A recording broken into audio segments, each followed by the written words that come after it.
बोलो। हेलो नरेश भाई, ये कौन सी गोभी है? क्या हुआ है? ये कौन सा बीज है? बोले तो क्यों बोले? ये NXC डिलाइट होगा ना? हाँ, NX डिलाइट। हाँ, और एक और होगा ना? हाँ, ये मैजिक का।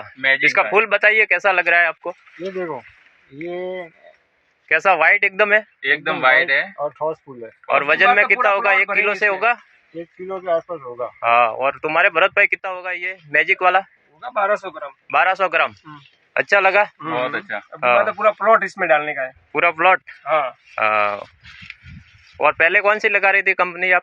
विष्णु वाला। विष्णु वाला कैसा लगा आपको? नहीं, विष्णु इसमें बराबर फूल बैठता नहीं है। इससे क्या बढ़िया लग रहा है क्या आपको? इससे तो 100 गुना ज्यादा अच्छा लगेगा। 100 गुना ज्यादा अच्छा लग रहा है। ठीक है, तो अगली बार यही लगाएंगे ना? जरूर। यही लगाएंगे। आपके यहाँ सब यही किसान लगाएंगे ना? हाँ।